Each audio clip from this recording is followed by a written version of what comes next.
This is the Building Energy Performance Standard Task Force meeting for May 12th, 2020, starting at 2:30 p.m. This meeting is being recorded and will be posted to our website.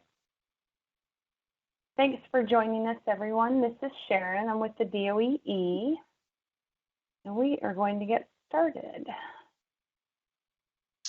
So like I just said, the meeting is being recorded and will be posted to our website. For questions and comments throughout the meeting, I actually haven't muted anyone. What we do try and do is our task force members kind of stay unmuted. You guys can control your mute on your own. Non-task force members, we have been leaving everyone unmuted. We will mute for background noise. So if we have somebody that is creating a lot of background noise, we will go ahead and mute you as the moderator. But what we ask is, as we're having conversations, if the non-task force members could keep your conversations to the chat box.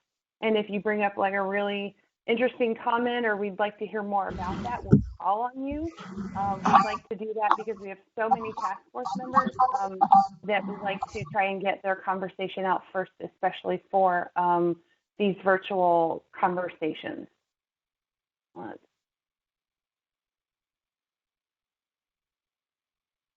Mute for some background noise. Hold on. Okay. And we'll go ahead and go. We have to do a roll call for our task force members. So Andrew, if you go ahead and do the roll call for attendance. Yep, here we go. So I'm going to call your name, just say here, present, whatever, just as long as you acknowledge that I've called your name and we can count you as here. Just going down the list, Katie Bergfeld. She muted?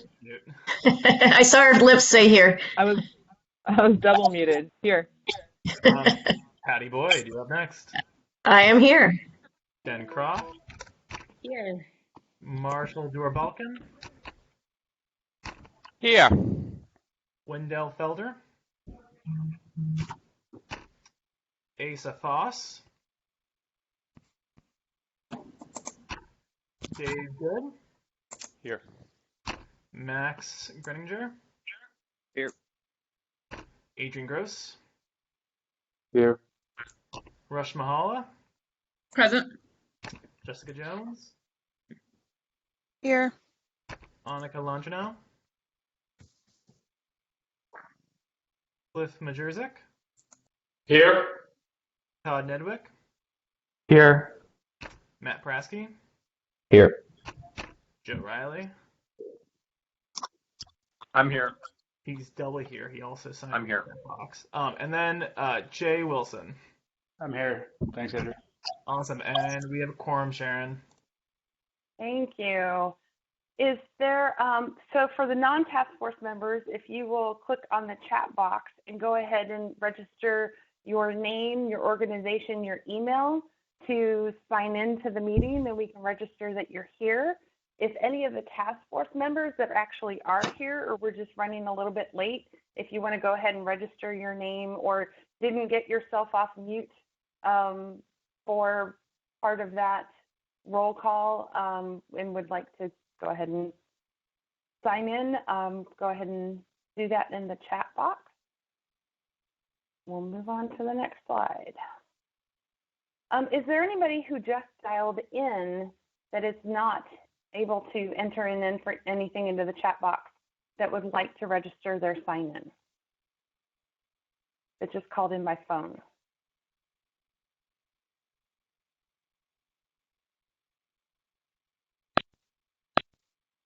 So, give you a little intro.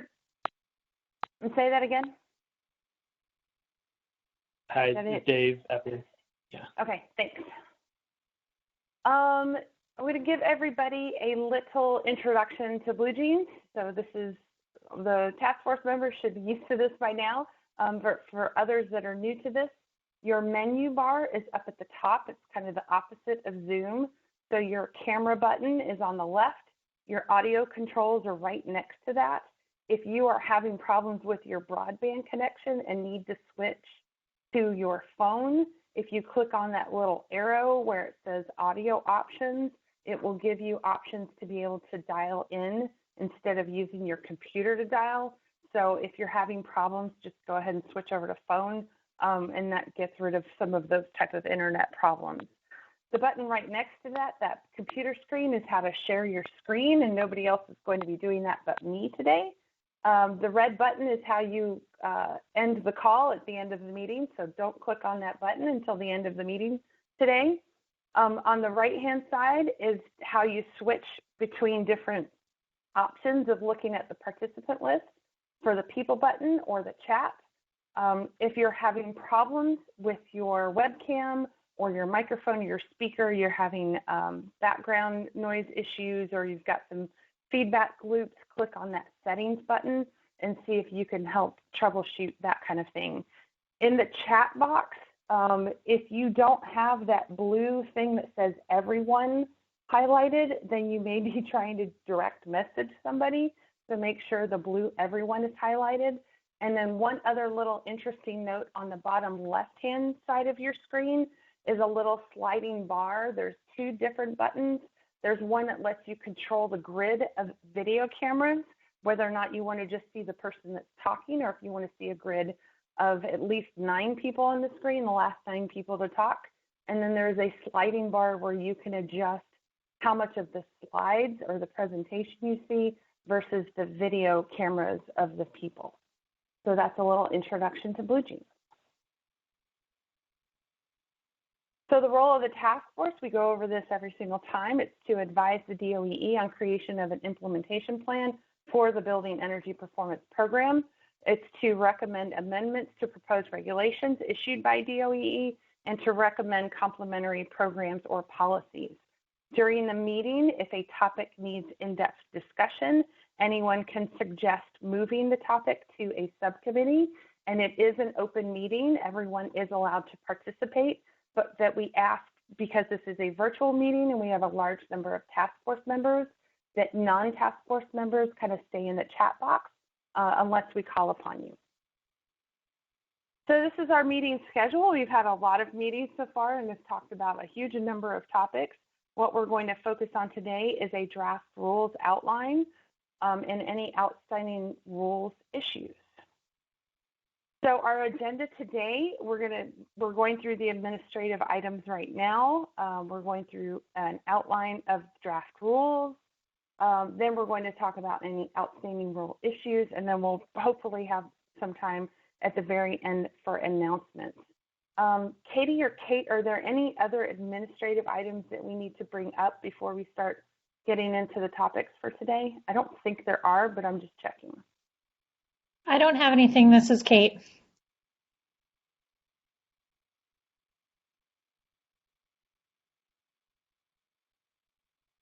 We'll move on. So what we are going to do today on the draft outline of the rules is we're going to share the outline of the rules. We're going to share the intent of the item.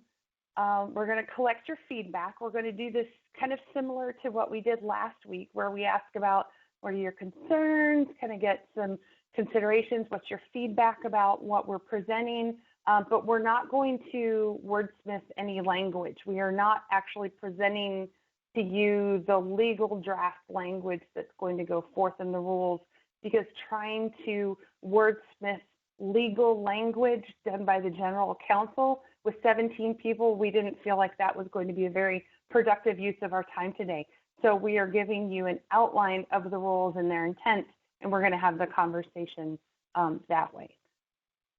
So we're going to talk about the rulemaking process. So I'm going to turn it over to Katie, and she's going to give you an update, because we've shown this graph before, but we're going to give you an update about where we are on the timeline.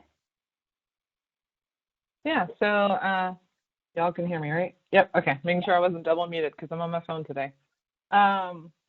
So basically the way that rulemaking process works is, we come up with a draft, we get pre-clearance for that draft, and our legislative director, Nicole Rentz, basically sends that draft up to OPLA and gets pre-clearance, and OPLA is the Office of Policy and Legislative Affairs, and then they give us pre-clearance to basically kind of officially start drafting the rules. And so we've gotten that pre-clearance. We started, working on a draft a while ago. We have in place what we think is a really good draft that we're ready to move forward with actually publishing for draft. And so what would happen is after our conversation today, we're going to work with our Office of General Counsel along with Nicole Rentz, our legislative director, and then we would work through the sort of internal approval process, and then we would put those out for draft as proposed rules. And basically we're kind of in the little red box you can see on the screen right there, where basically we're going to, give this kind of one more final review from our Office of General Counsel, which is OGC, and they'll basically review it to make sure that it kind of has legal sufficiency, and then also help us wordsmith it so that it does sort of say what we're intending it to say. And then we will send that off to the Office of the Attorney General, OAG. And once we kind of get that internal process moving, then we can move forward with actually, publishing these as proposed rules. And then there will begin sort of a comment period, a public comment period of 30 days. After that, when we get the comments, we'll be required to sort of respond to every comment, and then we'll be go back through another review from all those entities that I named, and basically then if we're given the go-ahead, we can publish them as final rules. So we're at the process where we're basically trying to get the proposed rules to the Office of General Counsel so they can sign off on the legal sufficiency and then pass that on to OAG to find out if we can go ahead and publish those for public comment. Yeah, and to clear this up, because I've had a lot of questions about this lately, we think the public comment period is going to be sometime in the summer. We don't know exactly which month during the summer, but it's going to be sometime in the summer. So some people have thought that maybe because we were going to be talking about the draft outline of the rules today, that it was going to be in the spring, and it's not. And so I've had to clear that up for a couple of people recently. So. Yeah, and then the way it works is we put it out for 30 days, and then the Office of Policy and Legislative Affairs, OPLA, basically after that public comment period, and we sort of responded to the comments, they sort of make the decision as to whether we need to republish them again for another public comment period. It sort of depends on whether there's been a lot of substantial changes made or not. And then if we're told to publish them again, there'll be another 30-day public comment period. So we're trying to get these in as good of a place as possible with you all so that we only need to go through that one round of public comment and get these out as soon as possible. Katie, I want to flag a question that Annika just put in the chat about will DOE be able to make announcements about the public comment period? I think, Annika, you're referring to how things are going with the ongoing public health crisis? Correct, that you guys haven't been able to use your listservs recently to make announcements and things like that. And I just didn't know if you guys feel like you're going to be able to make announcements once this goes out for comment, or if you're going to need to leverage task force members for that. I would imagine that we would be able to, because it is, a regulatory requirement that we make sure that people know that these have been published. There we go. Kate just said we've been able to publicize other rulemakings. So we have. We've been able to send out information about a couple soon-to-happen rulemakings around floodplain and wetlands. So I suspect this would be treated similarly, where that would be allowed. Okay. Yeah, I think we'll be able to do it. It's just it's more of a longer approval process, but we'll be able to do it. It's just a different process to get that approved, basically. And as Molly stated in the chat, they'll be published in the DC Register as well, but that's a matter of telling people that they're published in the DC Register. Right, publishing in the DC Register is different than notifying people that they're published. Yeah, thank you. And then this is sort of the process that basically we will, make revisions and then summarize comments, and then we would send the final rules to the Office of General Counsel. And then it would go through sort of the same process of the internal approval process. And then they would, if we're determined that everything looks good, they would get published as final We don't imagine this happening until later in the year, just because this is somewhat of a long process. But we're hoping to get them done, again, as soon as possible before we're setting the first standard.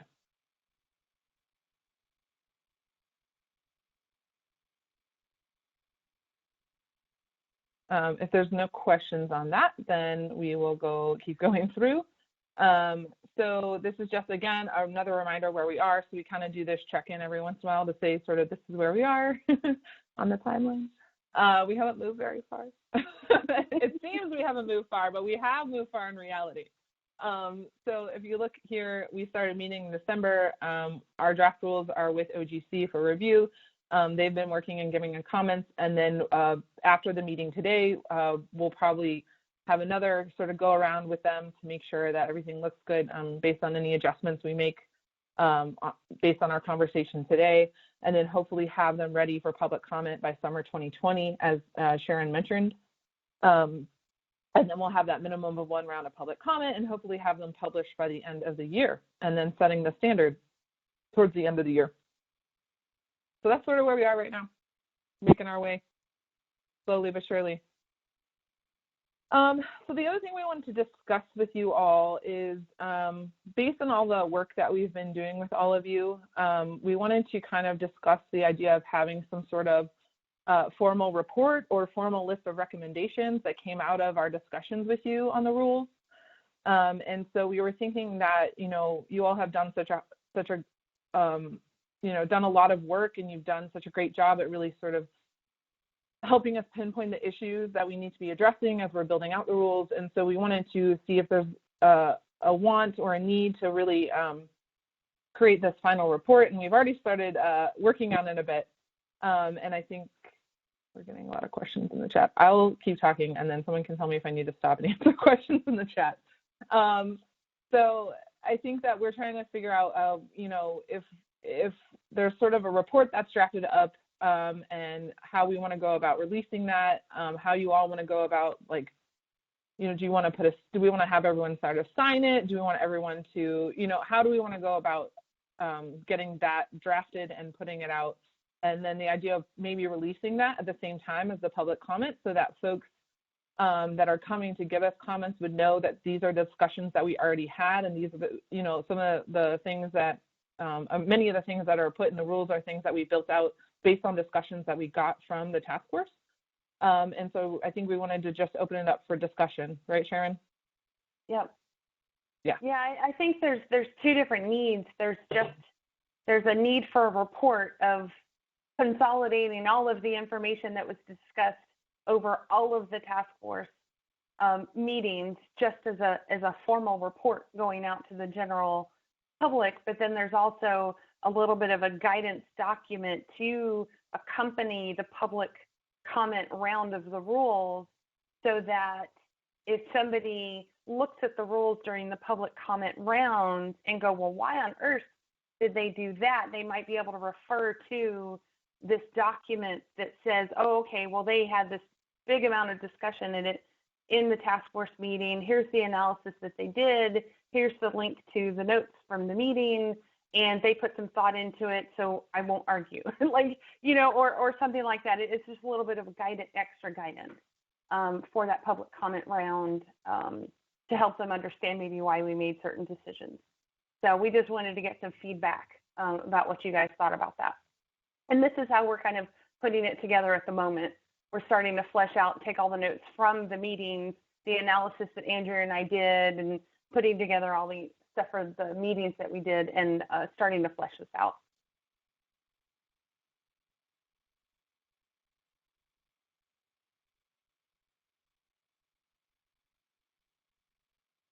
Silence means everyone agrees. No thoughts. And loves the idea. You can put it in the chat message if you don't want to say it out loud, saying you love this idea. Yeah. Okay. Annika supports it. So I mean, just to be clear, we kind of have started drafting something along these lines, just because in order to come up with the outline today, we kind of had to go back through all the notes and start pulling things out and seeing where we, you know, where the discussions went. So we've already kind of started doing this on our ends, and it could be something that we, you know, DOE could draft, and give to you all, and then you all could give comments to it, or if other folks want to help in the drafting process, I guess that could also happen. But yeah, we just thought this would be helpful. Katie, maybe it'd be helpful for us to see like one question or topic area draft example for us to then respond to and provide some feedback on. Like, I think in general it sounds like a good idea, but I have some vague hesitations bubbling in the back of my mind. So maybe it's helpful if we saw like, okay, this is what we see one page of this looking like specific to one topic area. And then we know that just gets replicated over and over essentially for the rest of it. But something like that, a little more concrete for us to review and respond to, might be helpful early on before you guys get too deep into it. Yeah, we could do that. I mean, we're gonna do it probably either way, but it's a matter of whether we publish it or not. Or what I'm trying to get ahead of, or an external document. I imagine it is something you're intending to do either way. What I'm trying to stay ahead of is something that we all feel comfortable putting our names on, or coming to some consensus that the task force, it is a task force document and not just a DOE document. Right. No, Marshall, we don't want it to be a DOE document. Yeah. Marshall? I was just going to chime in and say I think this is, I said on the task force, the chat that I think this is a good idea, and I think it's good to be able to come from the task force. Brevity will be important for being able to make sure the task force members are able to review it. I think that what is particularly important, though, is also being able, since there's a lot of issues relating to the rulemaking that will be in guidance documents, having a draft of the guidance documents that will accompany the final rulemaking to the extent that they're done or possible out with the rulemaking. When we published the benchmarking regulation back in, oh my God, was that 2012? It was 2012. A lot was left to guidance, and we published the guidance alongside the rulemaking, and thus people were able to submit comments on that, and I think that is going to be particularly important. And so if DOE had to sort of decide between, as much as I would love to see a report from the task force here, if DOE had to sort of decide between investing effort in a task force report versus actually having a draft guidance for public comment alongside the rules, I think that actual guidance document, as opposed to sort of our sort of guidance and thoughts, it should be the priority. Gotcha. And I would say, actually, this is Annika. So when I was on the IECC 2021 committee, the committee voted to support or oppose certain code change proposals, and then when it went out for public comment over the summer, and then the online government consent vote, I was surprised by how often people really did go back and look at what the committee said and did and back up that. Sometimes the committee is like, no, we don't vote for this, but if they change it, if they edit it, then we would support it, and we hope it does get, overturned in the OGCV. And it did, like they did change it, and then it did get overturned, and it did get accepted. And so I was surprised by how often people really did support things, based on the committee recommendations. So I actually think it is really critical that people see what the task force thoughts were, and that we, stakeholders that represent all of these, bodies of constituents in the district, why we recommended things a certain way. I think that really helps the process when they can see that and that transparency. Okay, thank you, Annika. Does anyone have any other final thoughts? I do like the idea of putting together like a draft section that we can share with the task force to be able to give you an idea of what it would look like and understand. Okay, move on. Okay, Katie. Yeah, okay, so I guess we'll just get to it. So we kind of went through the draft that we've been working on with our Office of General Counsel. Molly Hofsummer is on the phone right now, if we have any specific OGC questions for her. Hold on one second.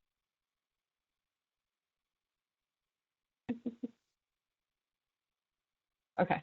So we've been working with our Office of the General Counsel to come up with a draft, and so we wanted to just go through the outline of that draft, and I'll present sort of our thoughts on each section, and then we can kind of pause and open for discussion or questions or anything like that.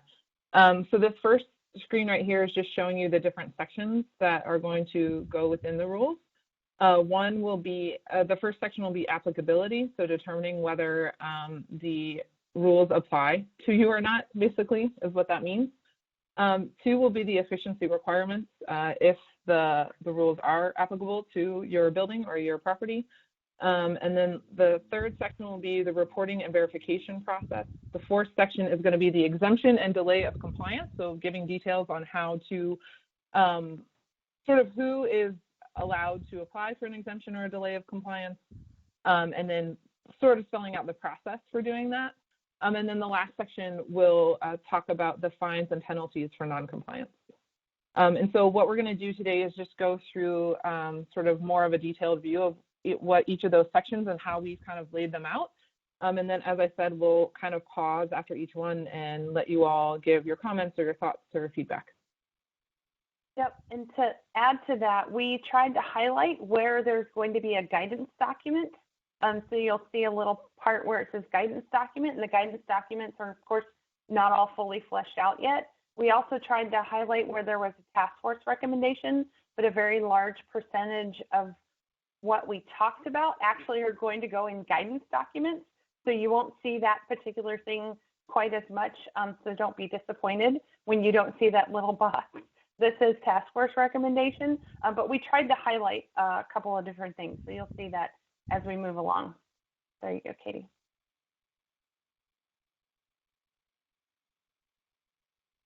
Okay, so in the section of applicability, basically the first sort of section in the rules, we are going to talk about how DOE will establish building energy performance standards for all property types in the district every 6 years. It's basically just, that's pretty much what the rules are going to say, is that, you know, the standard will be set every 6 years. And then it's going to basically talk about how the actual standards and methods will be published in supporting reference documents.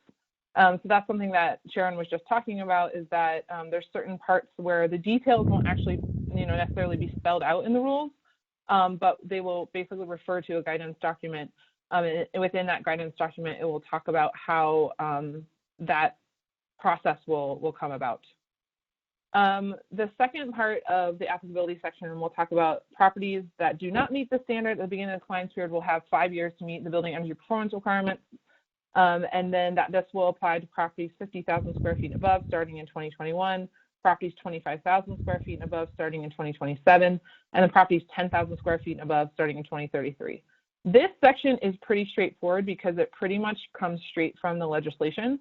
The only thing that's a little bit different, as I stated at the beginning, is that we will have this kind of guidance document to lay out how the actual standards and methods will be published in the supporting reference documents. I'll pause there and see if anybody has any thoughts or questions, or we can keep moving. Does anyone have any questions? What we're going to do is on each slide, we're going to pause at the end to see if you have any questions. So if you do have any questions that come up while Katie's sharing the information, if you want to go ahead and put them in the chat box while she's talking, then we can go ahead and kind of go through the chat box and go through your questions on each slide, because so you don't have to hold them to the end.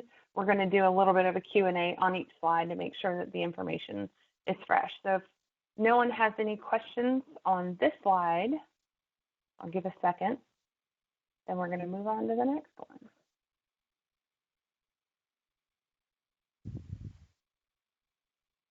Okay, so this next section is still continuing on the theme of applicability.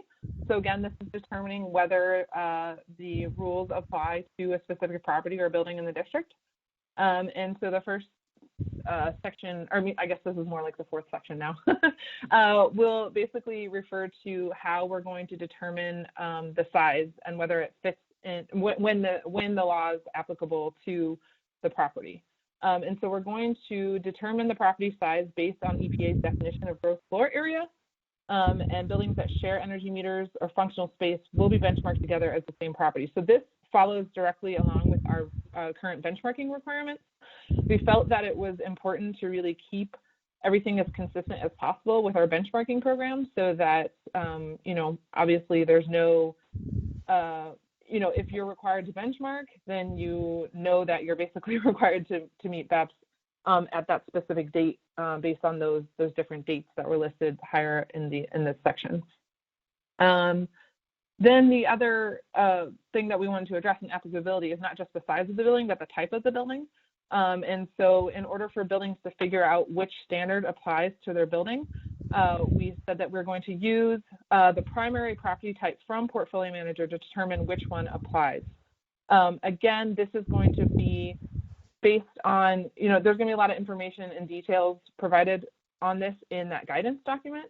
And that basically DOE is going to account for the recommendations that we got from all of you within that published standard reference document.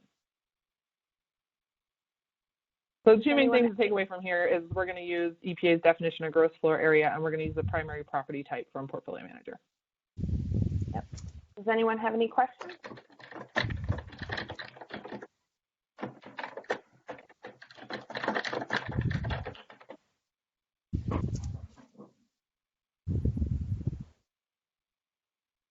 We have a question about mixed-use property types. I can't see the chat. Oh. How do you address mixed-use property types is the question. Oh, so basically the recommendations that we came about last week, is this what we talked about? Did we talk about this last week? One of our previous meetings. It was last week? Yeah, we're going to do that blended median based on percentages of property type. Yeah. So we talked about this, that most of the mixed-use properties that get reported to DOE currently are not actually mixed-use properties. So we're going to kind of do two things. DOE is going to proactively reach out to buildings that are benchmarking as mixed-use and try to figure out if they actually are mixed-use properties or if they should be benchmarking a different way. And then the other way we're going to address that is potentially coming up with a blended sort of source EUI equivalent metric for those buildings based on the breakout of square footage that is on that property. Does that help address that question? I'm guessing. I'll just add to that, Katie. That recommendation we covered last week is really to cover those like true mixed-use properties that where no one property type is 50% or more of the building's total square footage area. Like traditional mixed-use property types, yeah, Kudrat, you already know. But the like ground floor retail in a multifamily building is just considered multifamily. Kudrat, who probably for that ground floor for a multifamily building with ground floor retail. So let's say it's 20% ground floor retail. Would it have a blended building energy performance standard, which would be sort of 80% multifamily and 20% retail, or would it just be the multifamily score? It would be blended by EPA's like procedure. Scoring model. Right, following the EPA procedure. Good. Yeah, we're going to follow EPA's procedures as much as possible. And then if there's any of these specific issues that come up, we will have this guidance document to address it. And Cliff, to clarify that, there will be some mixed use where the ground floor retail would not need to be counted within Energy Star Portfolio Manager, so it could just be excluded altogether from the benchmarking if it fell within EPA's guidelines to do so.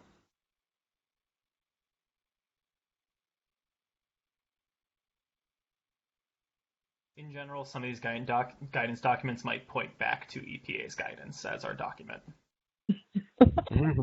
Guidance on the guidance. Yeah. Exactly. Has thought been given to what happens when a property changes its primary use during the compliance period?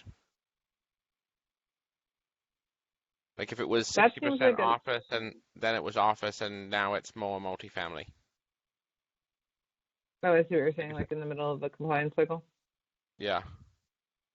I believe we did. Didn't you all talk about this in the could just apply for an extension? Yeah. Yeah, I mean, that seems like a perfect example to apply for an extension or a delay of compliance. And I believe is called on the law currently as being criteria to receive an extension. So it would just, I think it is, yeah. And they'd have to do a major change their flooring to do that also. So there would be like extenuating circumstances. Yeah, Marshall, that's actually, I think, in like 5 slides. I think it is. I'm ahead of myself. You are. Always Okay. on the ball, Marshall. Any other questions on this slide? Okay, move on. So after determining the applicability, we're going to move into what are the requirements of buildings that these rules are applicable to. Did I say that right? Yes.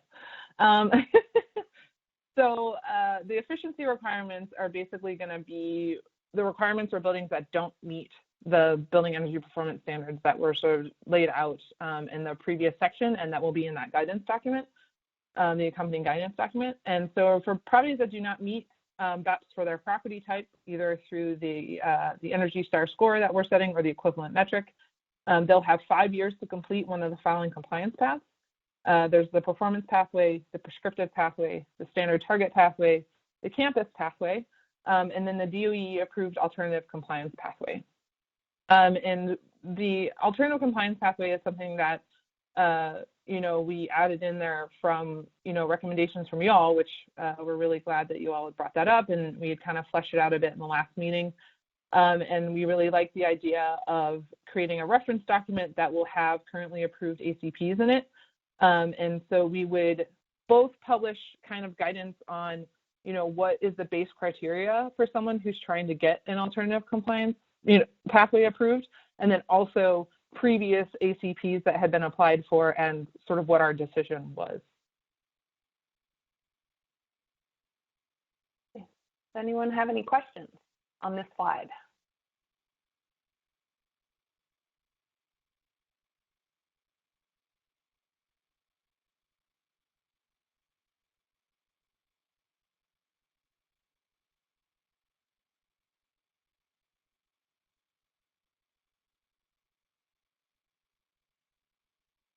Okay, you got about 30 seconds. Type something in that chat box.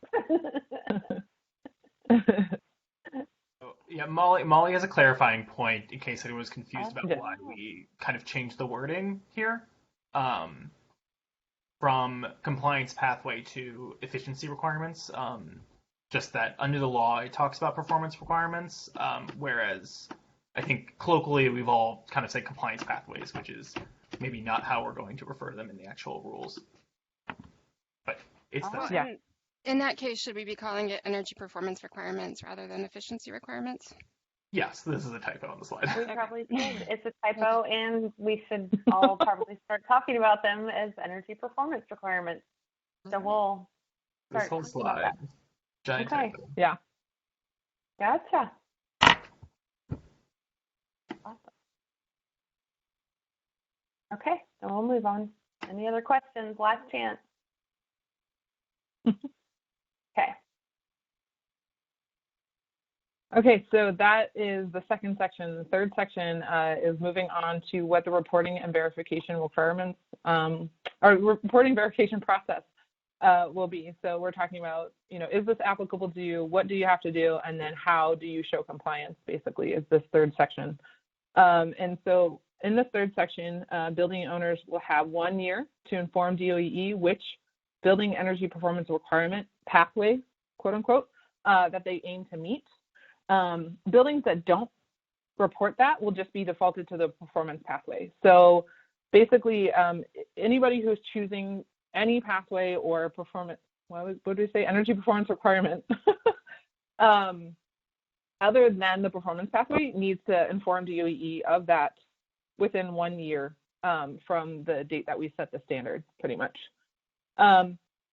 If a property that elects to use the prescriptive pathway, I'm going to stop there because I think that was before I say the next part, because I thought the next part was saying something else. I'm going to stop there. Does that make sense to everybody? We're going to have that 1 year for people to inform us whether they're taking a different pathway than the performance. Katie, also, the box in the bottom right refers to that also. We just didn't have the right layout. Yeah. Is it the data is from when you set the standard or from like when they report their data in April? Because they may not know if they meet the standard or not until they report their data in April. No, they're going to know that they meet the standard because we're setting the standard based on 2019 data. Okay, yeah, okay. Hey, Katie, I just guess to clarify, so would that be by January 1, 2022, they have to let DOE know? Is that the date? Okay. For this first compliance period, yeah. Got it. But they're reporting in, okay. Yeah, they're reporting 2020 data in 2021, and they might have been undertaking energy projects, so they wouldn't necessarily know if they met the standard or not till they report their 2020 data in April 1 of 2021, correct? No, whether or not they meet the standard is also based on the 2019 data. So the standard is, okay, I see what you're saying. All right. So everything is based on 2019, the 2020. Sorry, Katie, go ahead. Go ahead. I got you. Well, so if you read the law, Annika, it says that buildings will have 5 years from the date that we set the standard to make the energy efficiency, to choose one of those energy performance requirements pathways. So we were planning to set the standard based on 2019 data and tell people whether they met that standard based on that 2019 data. And so then that will start the clock ticking on them having to meet those requirements. Okay, so the data they've just reported just now in April, you're setting the standard at the end of this year and you're going to let them know you did meet it or you did not meet it. Yeah, and I think we've talked sort of internally about, sending out, like, for example, with benchmarking, we send out reminder letters every year. We think that with this, we would send out like maybe an announcement to the building owner saying, you met the standard, you're good to go, but you need to like make sure that you continually improve because the standard is going to go up. And then to folks who don't meet the standard, tell them you do not meet the standard and these are your options over the next 5 years. And these are your requirements over the next 5 years to actually be in compliance with this. Yeah, you got 1 year to let us know and 5 years total to meet whatever pathway you choose. Yeah, okay, great, thank you. Yeah, thanks for clarifying that, Annika. Just a question of the task force. Do people think that a year is enough time? Are all building owners going to be feasibly able to respond? No. This is Joe. I don't remember us forming what's the benefit of locking people in? Well, when we talk about the prescriptive pathway, you'll see why. We are going to have some requirements for folks who are taking the prescriptive pathway. And so in order to meet certain milestones in the prescriptive pathway, you're going to have to have told us that you're on the prescriptive pathway within the first year so that we can ensure you're meeting the milestones. Okay, it's because of the prescriptive pathway. Okay. I mean, that's part of it. Well, and a little bit more detail about the prescriptive pathways on the next slide. So maybe we can hold just the prescriptive pathway conversation on there. But the second bullet kind of also informs. Yeah.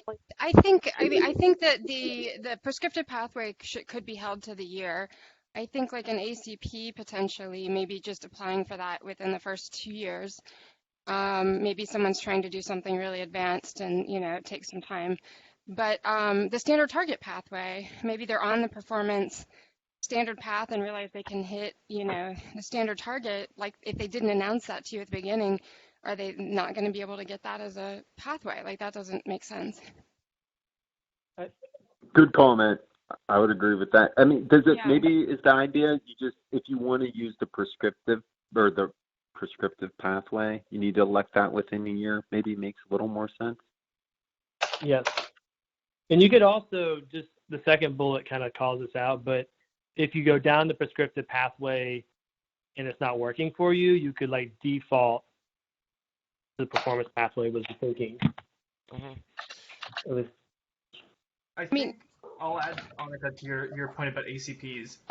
This is just to let us know what you're like, that you plan to do an ACP, and maybe we have some requirements about what the minimum like notification needs to be. It could potentially be, and I think the box in the bottom right kind of gets this is like we want to think of ways that make this feasible for you to develop an actual plan. So it might be that you have to notify us in the first year, but you might have more time to develop like the actual like parameters around that, and we dictate what that timeline needs to be. Similar to how the performance pathway will have specific requirements tied to years, your ACP might. So, yeah, I mean, I think, like, if you have a specific reason why you need the prescriptive path to notify you within the 1 year, I see tying it to that. I also can see why you don't want people rushing to apply for an ACP within the last year or two. And so if you want to have a timeline saying, hey, apply for this, at least 2 years before the end of the compliance period or something.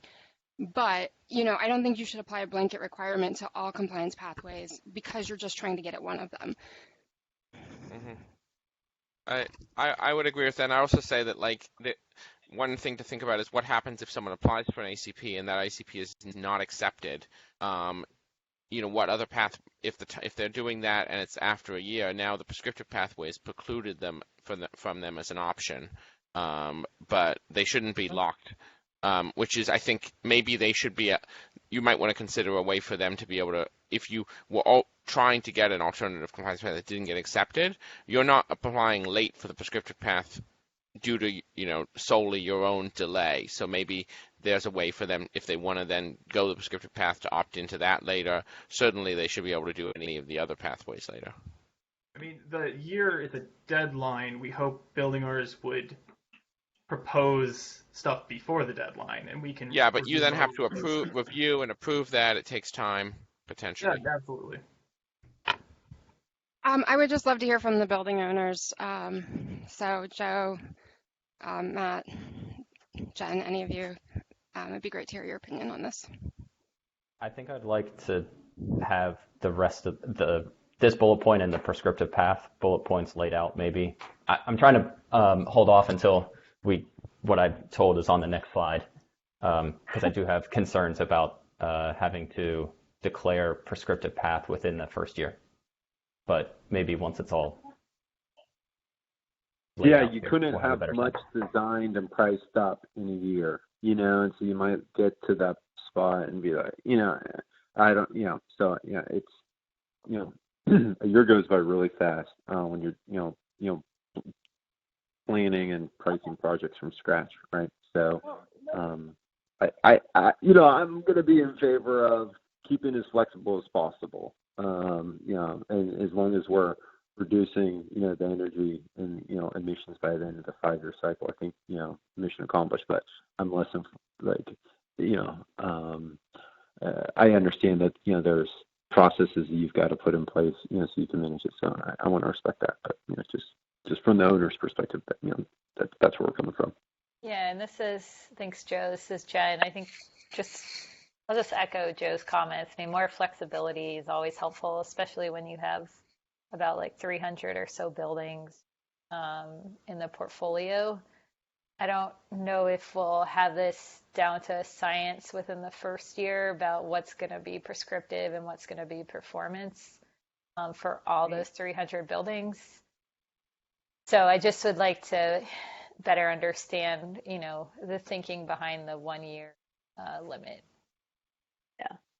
Yeah, otherwise we may all end up, essentially, there's an incentive for us to throw all our buildings into prescriptive path just to get in that 1 year deadline. And then 6 months, 12 months, a year and a half after that, we're going to say, oh, you know what? Nope, just default us back to the performance path.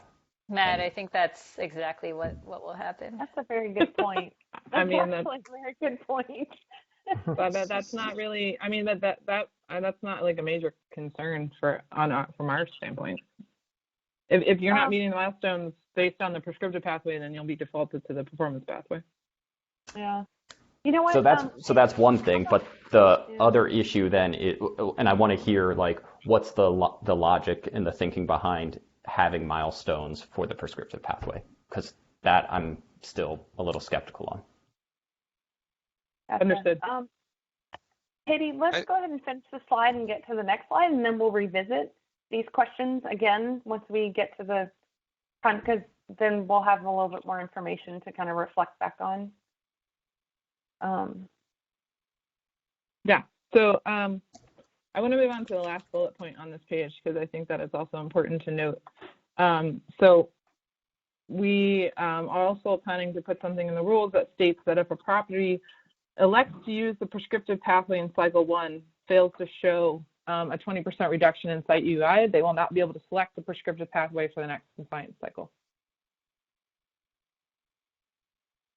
I was looking at that and thinking that if we're going to have since we're having a standard target pathway, you could have buildings that elect a prescriptive path, be able to get a 20% savings, but they still exceeded the standard they would have had to meet if they met the standard target pathway.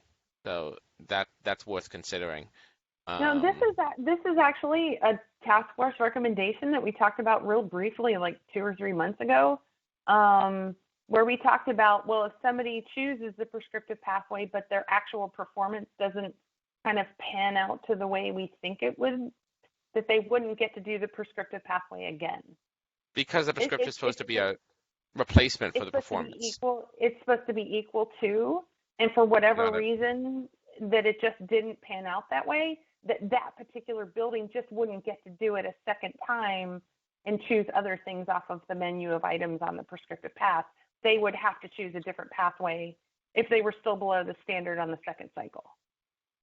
So it's only if they did the prescriptive pathway the first time and it didn't turn out that they got 20%,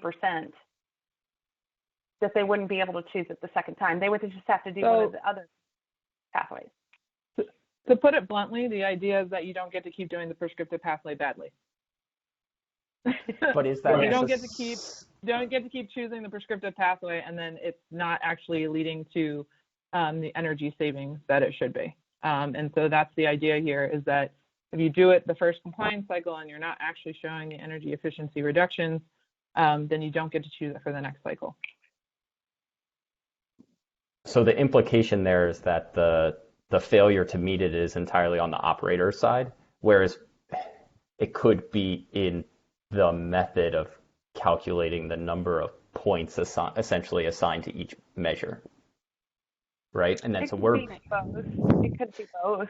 Right. It could Either be it could be the actual prescriptive path needs to be updated, and I feel like it seems punitive when the building owners they didn't define the prescriptive path. They just followed it and maybe implemented it to the fullest extent they could.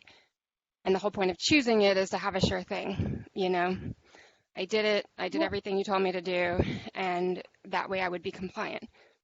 Well, but they also said that they would be able to choose things off the list that get the sure thing. And then the next time, if they're still below the standard, they got their sure thing once, and the next time they have to choose performance or some other item. We did talk about this in the task force, in the meeting, that they just need to, and they're still below the standard. They chose that sure thing the one time, and then they need to move on, and they're still below the standard. Okay, I see where you're going. Okay. Yeah, I do think that there should be a process if a lot of people are choosing the prescriptive path and not hitting 20%, that we should take that as a moment to update the prescriptive path. Right? And also, I think it would be good to inform building owners of this up front, the less sophisticated ones, and encourage them to go beyond what's in the prescriptive path to improve their odds of saving more than 20%, so that they can keep open the option of doing the prescriptive path again in the next cycle. Yeah, agreed. That's definitely in the messaging, I think. Does anyone have any other thoughts on this slide before we move to the next one? I agree with some of the concerns. I don't know if I would want to make it such a black and white issue initially. So I wouldn't want to pin us to this.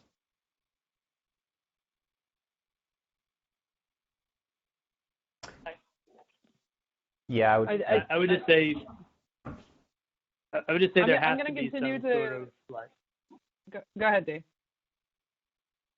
I just say with the prescriptive path, there has to be some sort of motivation to do it well for people, because Asa, as you will know, that the code is basically prescriptive path for many things, and doing a good job of complying with code versus like just checking a box or not is something that's a huge struggle and a huge challenge for enforcement and everything. So, ensuring that there's like a reason to not just do it, not just like screw in a light bulb, but like do it well, like, or get the right light bulb, and like that matters So there might be other creative ways to do that, but Yeah, that's also where the fine comes in, and I think the first cycle, for sure, we're going to be learning a lot.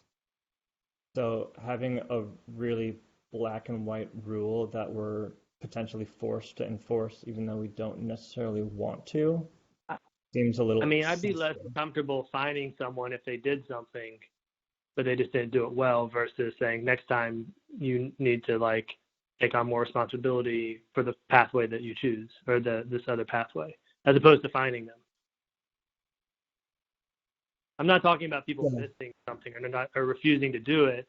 It's like they do it, but they, they're not fined though. Yeah, they're not fined if they do the prescriptive. If they do, the prescriptive pathway. Yeah. Right. That's what Asa was saying, fined. though. The fine would also be part of the enforcement of it, which, to your point, is not really. I don't think that would be a good way to proceed if they did the work. To a degree, then it also means that we need to better define the prescriptive path and put in more specific requirements for, in this example, better lighting or better this or that. So I understand the intent. And better verification of things. Yeah, and I'm into the intent, because certainly I think we're all going to see a huge range of players, those that are well-intentioned, and many, many, many projects that are literally just trying to do the bare minimum.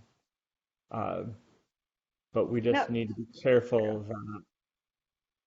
Yeah, no, that's why the prescriptive path is coming mostly out of our cost-benefit study. So we're doing a study that's going to help us create it, and we're just backing this up in the rules that say if for some reason it's not done well, we've got backup, and they can't choose it a second time. That's all. Okay. So maybe tweak it so like you can give allowances for it for people that are close or really tried and had some failures. It just means they need to choose a different path the second time if they're below the standard again. So the concern is that you're penalizing folks who put in a good faith effort, right? And one of the reasons I raise that concern is that items implemented during the prescriptive path could take longer to show the 20% savings, right? Like especially because 20% savings is then over the prior 24 months. So the project has to be implemented early enough to show the savings over the course of 2024 and 2025. Do I have my timelines correct?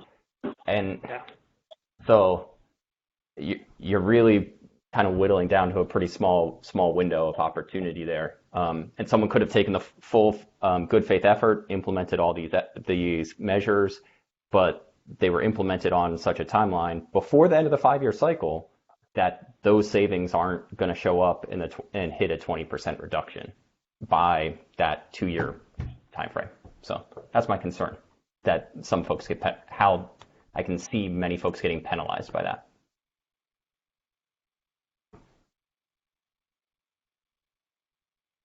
Does anyone else have any thoughts they want to maybe put in the chat window, and we'll go on to the next slide?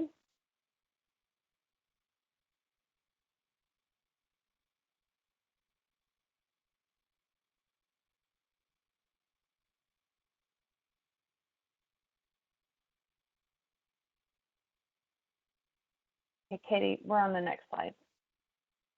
Yep. I saw some chats coming in, so I was making sure. Do we want to go back to the? Go on. I was just going to say, I realize I'm not supposed to be like staffing the chat box. I'm just reading them. Go ahead, Marshall. I was just going to say a couple of people wanted to go back to that 1-year reporting window. Are we still in the process of talking about the prescriptive path and why it needs to be? Yes. We're going to go through this slide first, and then we're going to go back to that. Okay. Sorry. Nope, it's all good. Okay, so continuing on the reporting and verification process, properties that are following the performance and standard target pathway will demonstrate compliance through their annual energy benchmarking submission. I hope that nobody has objections to that, because otherwise I'm not sure how we would verify that they're meeting those pathways. So then the second bullet point is that properties found in the prescriptive pathway will have 4 to 5 additional reporting requirements to demonstrate compliance. This will come out again in a guidance document. And basically, the considerations that we're making is that we'll have buildings report compliance plans. Excuse me, sorry. Compliance plans, design, modeling, documentation, approved permits, verification of project completion, and commissioning through the compliance period. And then we would we're considering sort of steps along the way where we'd have continuous monitoring requirements to make sure that people are meeting the milestones that are laid out in this prescriptive pathway guidance document. And the actual approved measures will be laid out in a DOE reference document. So we'd have a reference document that would tell folks what those milestones are and then what options in terms of the measures, like the energy efficiency measures, are available to them. And that's mostly kind of what we're trying to get at here.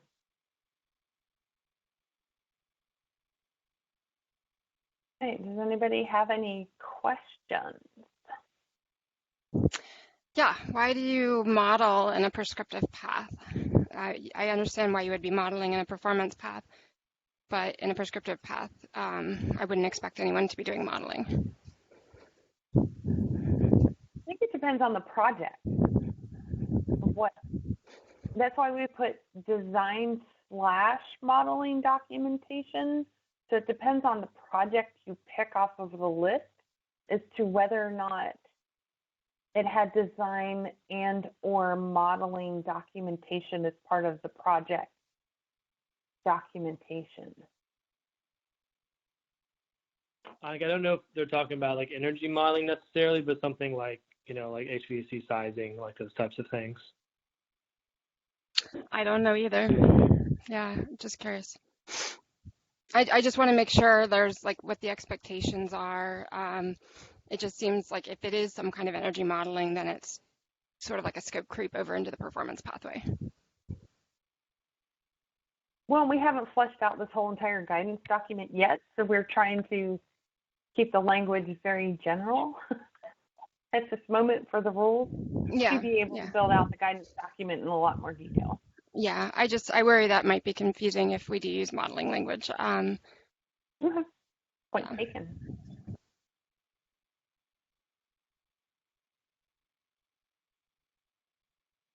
So in thinking about can everyone hear me? Ideas. Sorry. Go ahead. I lost connection for a minute. Sorry. I think I missed the conversation, but we were talking about modeling documentation. Oh, we were talking about. I lost connection for a little bit. No, the ideas around design or modeling documentation based on the type of project. We just need to be careful about our language in the guidance document about what we're asking for. Yeah, if that was an expected documentation requirement for a prescriptive path, I think that would be like typically like an energy code, prescriptive path, you don't do an energy model, right? It's a performance pathway document. So I think it would be confusing. Load calculations, to Dave Epley's point, potentially if you're replacing HVAC equipment. But I think this would be confusing if they felt like they had to do modeling in a prescriptive path. Okay, thanks. Sorry, I lost connection for a minute. So now looking at some of the things that we may be considering documentation kind of over time, over a 5-year period on the prescriptive path, if we go back to that first question about having people submit whether or not they're going to be on the prescriptive path or whichever one of the paths. In year 1, I think it definitely came from the prescriptive pathway of having people submit documentation along the 5 years based on what would be happening along that 5-year path for the prescriptive path.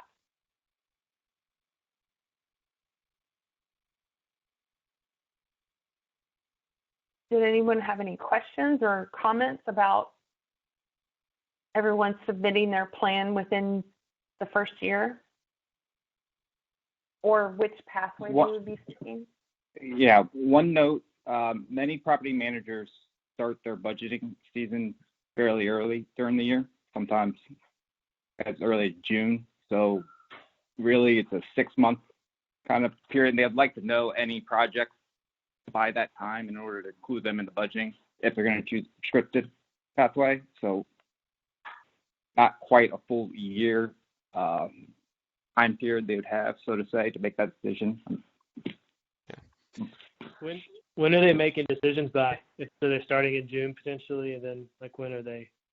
Final September. I mean, it's each owner's timeline is different, but that's the earliest kind of that I personally experienced. Are most Would of it the ever, like- commercial buildings on a calendar year, fiscal year?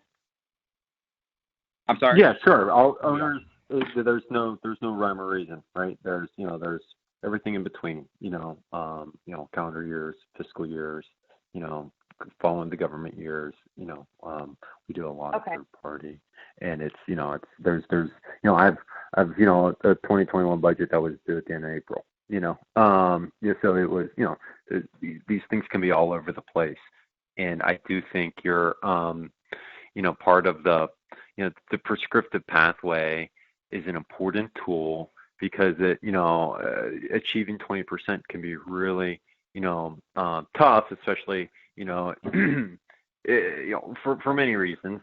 And it's just like, hey, with this amount of budget certainty, I know that I'll be able to get compliance, and and maybe maybe it achieves 18% or maybe it's 22, and that's not really their fault, right? It's not that they did it badly. They executed the list appropriately, and the modeling assumptions, like there's plenty of LEED, platinum buildings out there that are low energy score performers, and it's the modeling doesn't always play out, right?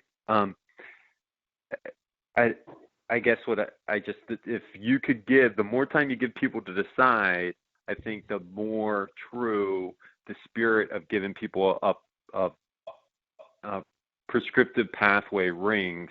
If the idea is that we don't want to diminish, the economic viability of investing in investment property in DC, which pays for most of the taxes that the city collects, and we like to keep these buildings valuable, and we want to maintain an attractive market for institutional investors around the world. Giving them some amount of time to evaluate their options and develop the paperwork to submit one of these plans. Like Max talked about, you might be looking at a window of months to kind of put all this stuff together, and it's just not going to be possible. And so the outcome would be being forced into a performance pathway, and the outcome from that could be people are nervous about it, and it makes investing in the city less viable. So it's just I think these are all consequences if we're making the prescriptive pathway less realistic for people to jump into. Yeah. I think the other thing DOE needs to consider is the workforce that's going to be required to draft these plans. If you only have 1 year to do it, and there's only so many energy efficiency contractors that are going to help building owners develop their plans and submit documentation, it does become challenging. I would support it being a two-year window to give more flexibility to align with people's fiscal years, and also the more availability for a growing workforce, especially in the first cycle. Yeah, and thanks, Marshall. Just to add to that, I mean, DGS is starting its capital planning process now, and it's very involved. It goes from now for the next 9 or so months. So it just to sort of echo what folks have been saying, it does take a long time to actually know what funds you're getting from the start of the planning process. So the folks that are suggesting a 2-year, I mean, one of the thinking around the prescriptive path and giving a year to make the decision was sort of based on having a path that's equivalent to the performance path. And as I think Joe pointed out earlier, Matt, years 4 and 5 is what's looked at for the compliance with the performance path, meaning that, your energy efficiency measures will be installed by years 4 and 5. So in a prescriptive path, which is sort of walking someone basically through the process of, what a good compliance would look like, having everything installed by years 4 and 5 would be sort of a comparable equivalent pathway. So yes, I mean, I think, so given that, I was thinking about how do you walk it back from there, looking at this sort of 3-year window to sort of make a decision and then do like the design, or well, just do sort of the scoping and budget work and everything necessary to then, get the contractors and stuff lined up, then to install, to make sure everything's working, like through commissioning, stuff like that, verify it, so forth. Sort of walking that back, it doesn't leave a huge window. So anyways, I think that's more of the thinking behind the year also. So I just want to make sure you guys understood that part of it. So I disagree with the root idea there that the prescriptive path has to have its projects completed on such a timeline to demonstrate 20% savings in years 4 and 5. If the prescriptive path says you have 5 years to complete a sufficient number of projects on this list, I think we should have 5 years to complete a sufficient number of projects on that list. And so the regulator is taking the risk to say, here's this upfront, to say, here's the stuff that's necessary to be sufficient. And the building owner is taking the risk to say, okay, we're going to go do it. We don't know what the savings are going to do. And it does put some risk on us for the next compliance cycle, whether or not we're achieving sufficient reductions to be above the standard next round. Yeah, I mean, I would say there's a lot less risk, given the idea of a fine and so forth. So not being able to do the prescriptive path in the second round is not much of a penalty. No, I'm saying that the penalty is that, there shouldn't be a penalty, right? There is no penalty. The risk is that you can't, or that the building will still be below the standard in the second cycle, and we have to continue putting more investments into the building. Yep. Oh, that's true. Right. So I wanted to remind everybody that. Oh, go ahead, Katie. Sorry. No, that's fine. I was just going to say, I want to remind everybody that we're coming from the viewpoint of if you want flexibility, then there's the performance pathway, and buildings can take the performance pathway. And the 20% that is in the law was meant to be sort of it was meant to be a floor, not a ceiling. So we want people to be shooting above that 20% as much as possible. And so in terms of that, the viewpoint that we're coming from is that if you want flexibility, there's the performance pathway, which is available, and then you can kind of do things the way that you need to do them. But again, as a reminder that you're still going to have to start planning early. You're still going to have to start planning your projects early. You're still going to have to start planning any O&M, measures that you want to take early. All of it's going to have to start being done early in order to meet that very sort of, 5 years seems like a long time, but it's not. Especially if, we are the performance pathway, we're going to be averaging this normalized site UI over the last 2 years of that performance period. And so everyone's going to have to start early no matter what, pathway you're on. And from our standpoint, the prescriptive pathway needs to be just that. It needs to be prescriptive from DOE. And there needs to be sort of milestones that folks need to meet. If they don't want to meet those milestones or don't want to, do the things that are found within the prescriptive pathway, then there's always the performance pathway, which offers the flexibility to do things on your own timeline. So I just wanted to offer that context of sort of where we're coming from. Yep. We need to table this conversation right now. We need to make sure we get through the rest of the content, and then we can always, depending on how much time we have at the end of the conversation, kind of revisit this if we want to keep going. So if you want to provide any more comments about these 2 slides, go ahead and put them in the chat box. And then we're going to go on to the next slide for right now, but I will hold on to this conversation and revisit it if we have any time for that at the end of the conversation. So, Katie, we're going to go on to exemption and delay of compliance. So the next section, so now that we've talked about applicability, we've talked about the requirements, we've talked about the reporting process, so how to meet those, how to show that you've met those requirements. Now we're going to talk about what happens when there's extenuating circumstances and you feel that you can't meet the requirements, or building owners can't meet the requirements. So the first part of this section is talking about newly constructed buildings, unoccupied buildings, and buildings scheduled for demolition can apply for a one-cycle exemption from BEPS. This came straight from a task force recommendation. And so this is basically saying that, based on the timing of when the building was constructed or when it became unoccupied, and then if it's scheduled for demolition, it obviously it could apply for an exemption from BEPS. Buildings that meet certain criteria can also apply to have the compliance period extended for up to 3 years for our affordable housing folks. That could actually be longer than 3 years.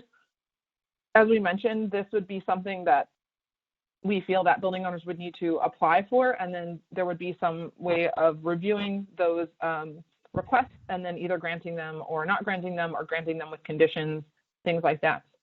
The reasons for delay are to include financial distress, change in ownership, the property becomes unoccupied. I think you all sort of remember the breakout session we had on vacancy, so a lot of the recommendations for that are going to come from that subcommittee conversations that we had. Major renovation, pending demolition, and then pending new financing for affordable housing. And so that last bullet point is something that our affordable housing folks we discussed with them a couple times about allowing a delay based on sort of the financing cycles that a lot of the affordable housing developers and building owners are on. Again, we would publish a common application that people could apply for these exemptions. And then within that application, there would be guidance on, what sort of qualifies for these things. But obviously, there's going to be extenuating circumstances that we can't necessarily prescribe in guidance that folks might apply for. And that and I stated that bottom box is sort of what I stated before, that we're considering that almost any extension would basically come with additional stipulations for BEPS, i.e. we might say, yeah, you can get a 3-year delay, but you're going to have to reach a 35% reduction rather than a 20% reduction or something like that. Because the way that that's going to work is that person's going to get bumped into the next compliance cycle. And so we have to consider the idea that they're basically getting pushed into the next compliance cycle, and we'll have set the next standard. And so the other building owners will have started onto that next compliance cycle, and this person's basically getting a delay into another compliance cycle. Okay, does anyone have any thoughts or feedback on information that's on this slide?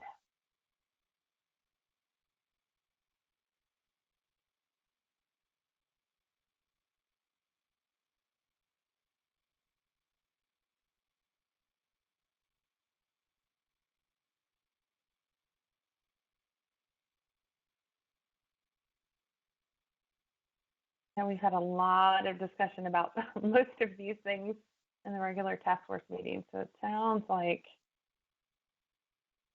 Reshma says, how are we defining financial distress?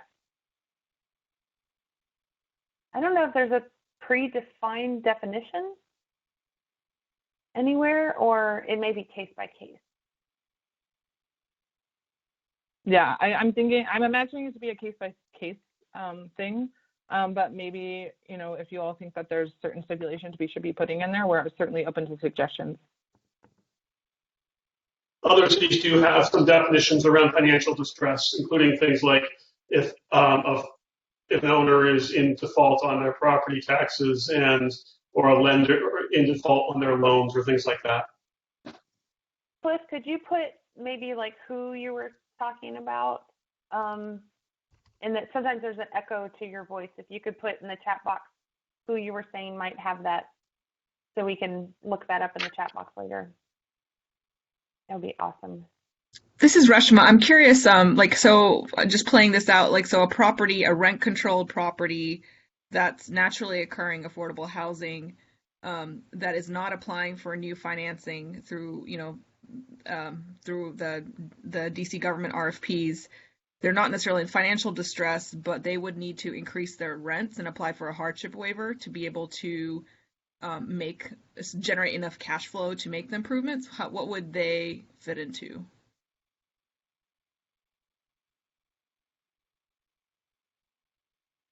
I didn't realize I was on mute. So I think that, you said for building owners that are applying for a hardship from HCD. Yeah, that would so I'm thinking I'm just curious, like, some of the naturally occurring affordable housing that would that fall under financial distress or? I mean, I think it really depends on, if the building owner can show that whatever financial distress they're under, whatever case that they're under affected their ability to meet the requirements of BEPS. Right. So whatever occurred, I mean, to me, it sounds like it would qualify, but I think we'd have to, again, it maybe be a case by case basis. Because I think one situation that I think we talked about was like, I mean, they might not necessarily they might be able to meet it, but it might be this trade-off, if they have to increase rents to generate, so I guess I'm just curious how we could handle a situation like that. So the idea that if they basically said, if you do make us do this, we'd have to increase rent on our. Yeah, and they might be, and they might not be, and I'm not saying that what they're that they're right in their assumption, but that could be a situation that, that DOE has to deal with and then decide what, if they have a legitimate case or if it's not, legitimate. So this is Kate. I think one thing we may want to explore here too, and I know this is the strategy that New York City has used, is being sure we can identify within the prescriptive pathway actions that investments owners can make or operational improvements, things that owners in that case, Reshma, could make that wouldn't require large capital investments and wouldn't necessarily trigger the need to increase rents, and trying to think through. Yeah, that's a great idea. Provide some guidance there. Because I think one thing that we could do is to say they came to us and said financial hardship, we need an extension. We would have the ability to grant that, but to say, okay, that's fine, but here are the things that alternatively you have to do.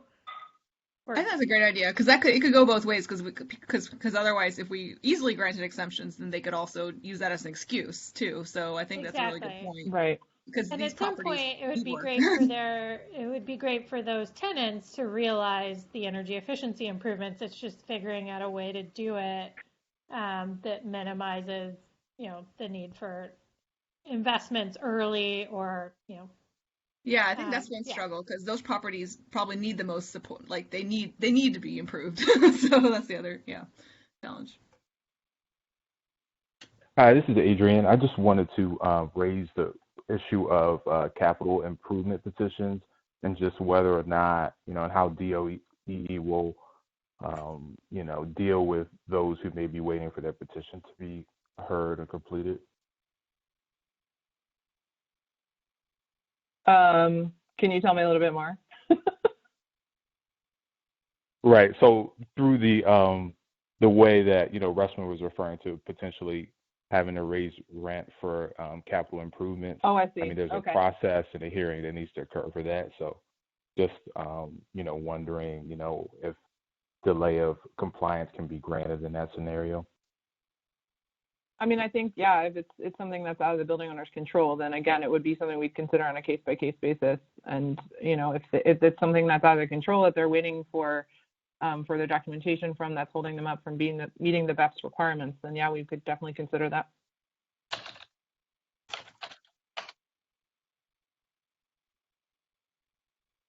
Sorry if I seem distracted. I'm trying to take notes on all the great things you all are saying, and you're asking another question. So.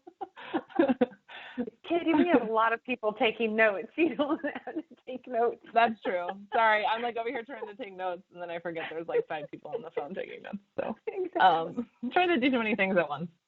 It's my default, I guess. I'm just curious if there's been any thought to. We talked a little bit in the last meeting about low and moderate income condo and co-op owners. How it's kind of the for sale multifamily. If there's any considerations for them, or we think, they'll continue just kind of be case by case and fit into these buckets. Yeah, I think so. Just generally, I think we were trying to come at this to offer flexibility on that front, so that that there would be room for the case by case. Mm-hmm. We felt that if we got too specific in the rules about exemptions and delay of compliance, that potentially we would be excluding folks that really do need it for reasons that we basically couldn't foresee now. I don't know if anybody else who's been helping draft the rules wants to speak to that, but I think we were trying to leave it sort of as a case-by-case thing as much as possible so that we could be as flexible as needed based on the circumstances. Yeah, and Katie, I'll maybe add to that. The concern that was raised earlier is also, and I think this is also your point, Reshma, of like abuse of these extensions. Mm-hmm. And this just occurred to me, but we have to be really careful about how we write the change in ownership one, because condos are individually bought and sold, but not the whole building. And does the selling of one condo necessitate a change in ownership that means the entire building deserves an extension? That seems like a weird case by case situation that we need to think about. But just to back Katie's point, basically, that we wanted to lay these out, and we'll do more of the specifics in the guidance document because we want to be able to provide that flexibility to building owners. Got it. Thanks. But we do understand that could create some uncertainty. So if there is anything that you feel that we're leaving out that needs to be specifically stated, we can really consider putting it in there. That's sort of the viewpoint we were coming at, is to leave it open so that we could make those considerations that are going to come up that we can't foresee. Got it. As we sit here in a very unprecedented time.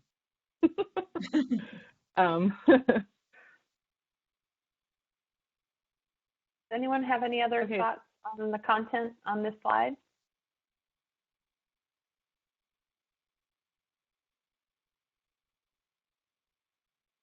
No? Okay. Go on to the next slide.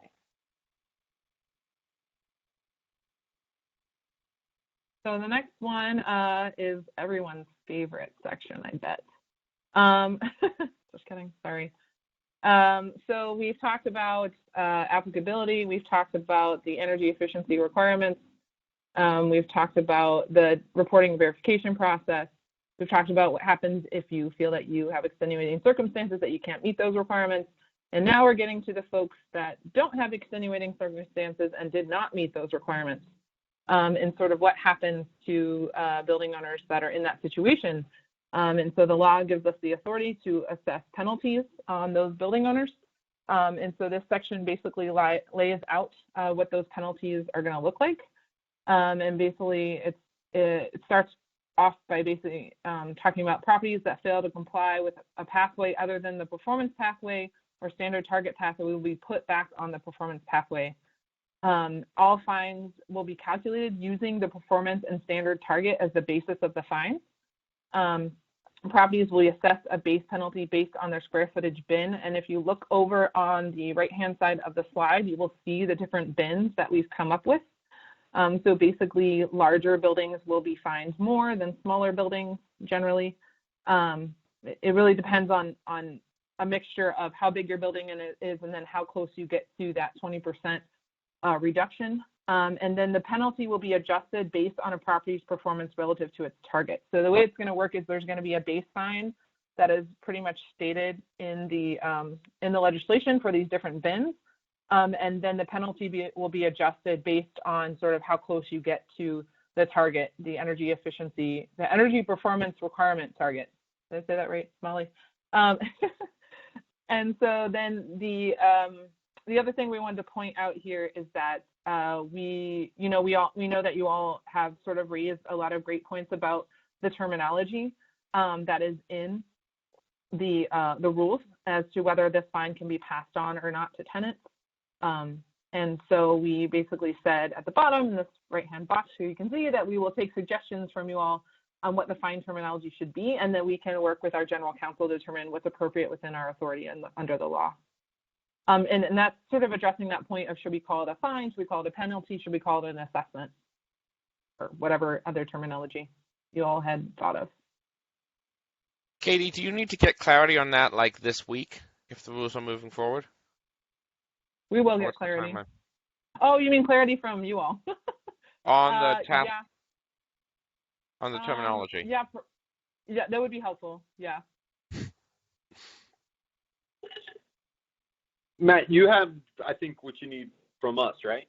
Yeah, I mean, we can send that in an email over, but I'm pretty sure we talked about it and said we were most comfortable with, as Cliff had said, that the same language I think St. Louis was using and others, an alternative compliance payment is the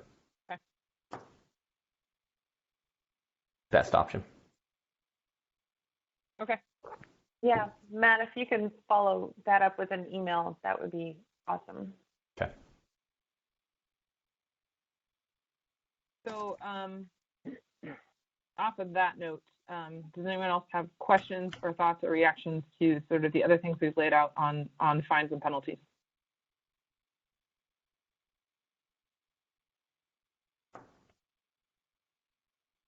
I have a point of confusion that I'd like DOE to address if possible.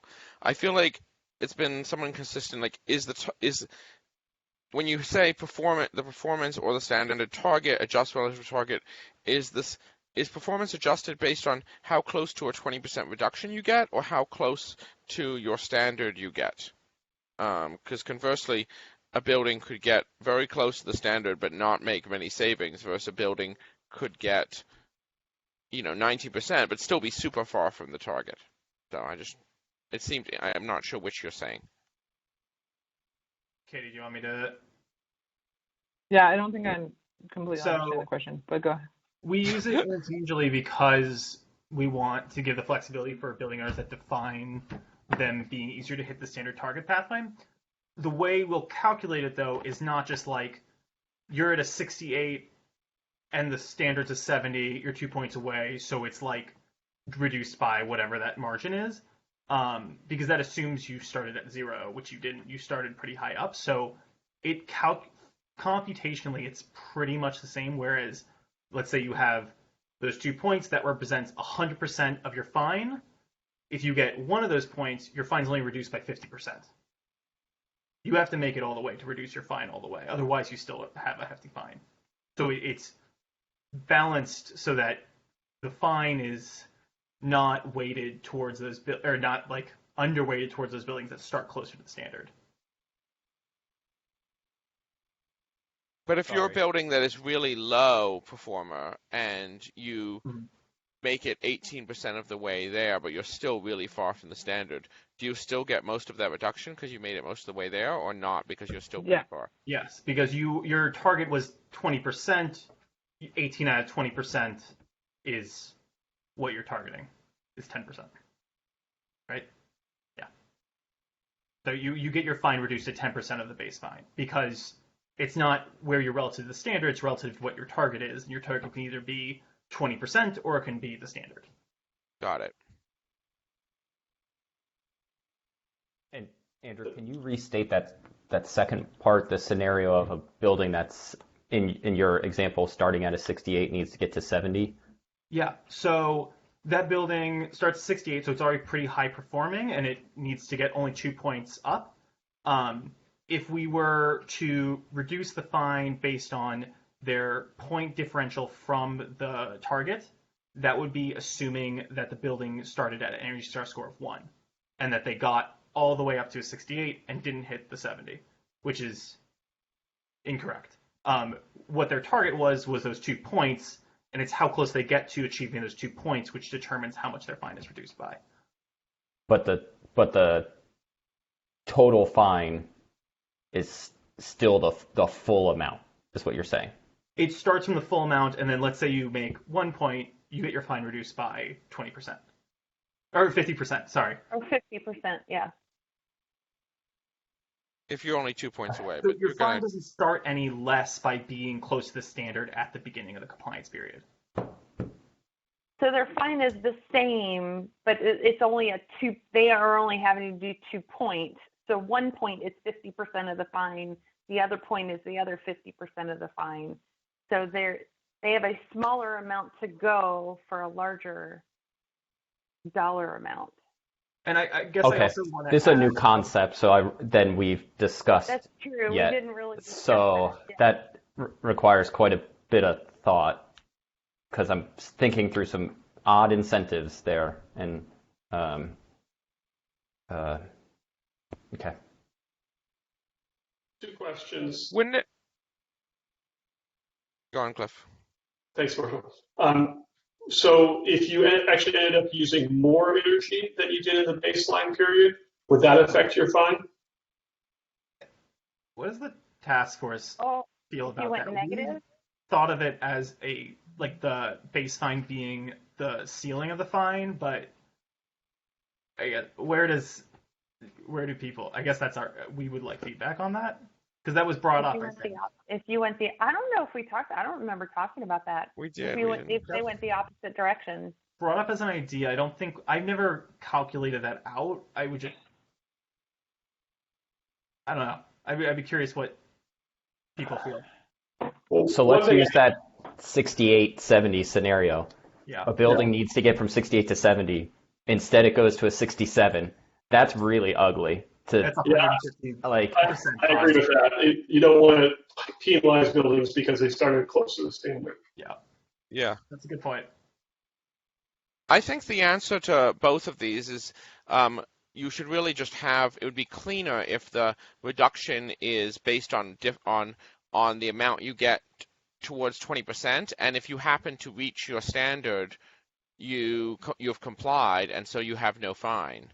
And then in the other direction, if you have increased your energy use, maybe a few percentage points, it doesn't really, okay, your energy use was supposed to go down 20, it went up 2.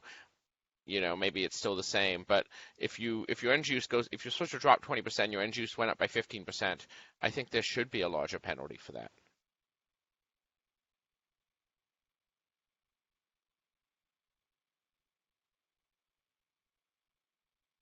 I agree with that.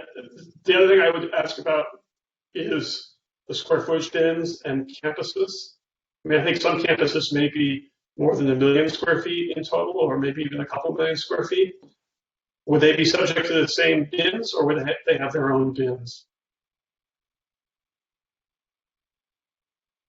I think that they'd be subject to. Do you mean like they should have a higher fine? Is that what you mean? Yeah, I mean, it seems like you shouldn't be putting a 200,000 square foot fine on a 1 million square foot campus. I think we need to talk about that in conjunction with the campus pathways and standards, which is still in discussion. Yeah.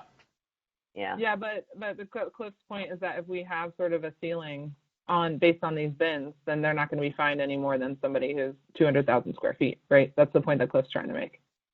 Right. Because right now the way that it is we kind of have a ceiling, and then if we have buildings that are like way bigger than that, they're going to be fined, or properties that are bigger than that, then they're going to be fined a lot more. Some of the campuses have multiple tax lots, so they would be fined multiple times potentially, but some of them don't. So that's a good point, Cliff. Something that we should definitely think about.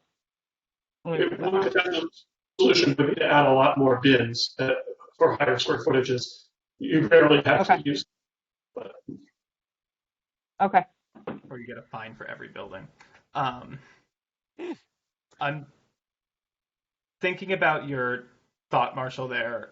I just wanted to respond to it so if you were in the scenario where it's a 68 to a 70, and you're fine, and let's say you don't do anything, your fine is then based off of a hypothetical target that you actually were never had to comply with.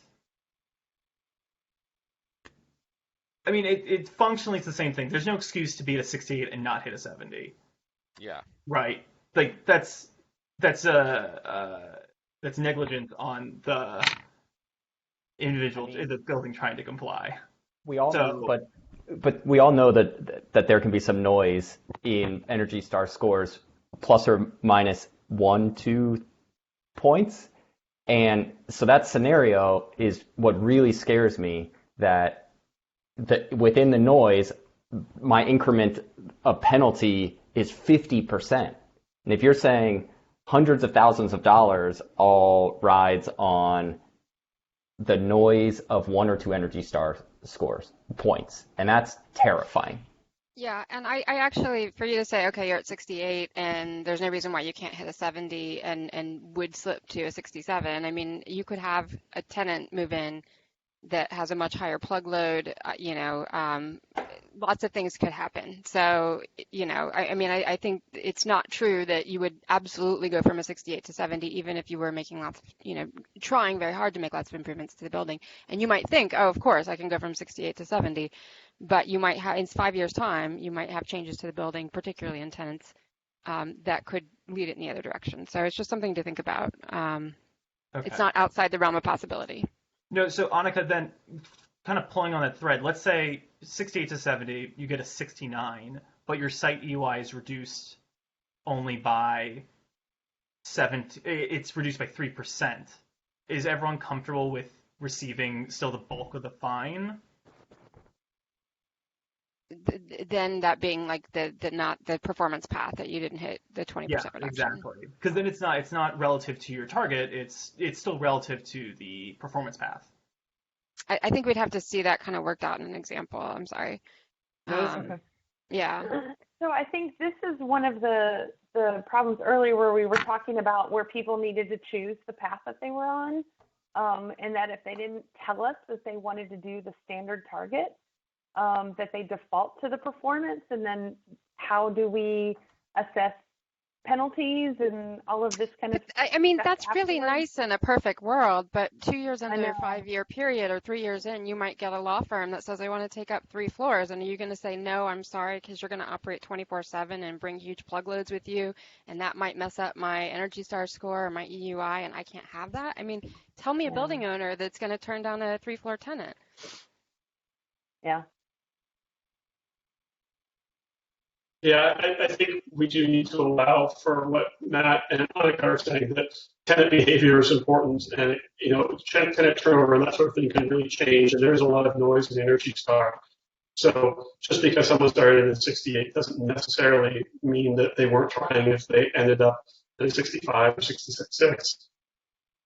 That said, we obviously we have to incentivize people to improve, but we don't want to ever be in the situation of having somebody that started in 68 held to a higher standard than somebody that started a lower score in terms of like the variability that can come from tenants and other factors. But then I guess my question is, what's the point of the standard target pathway then?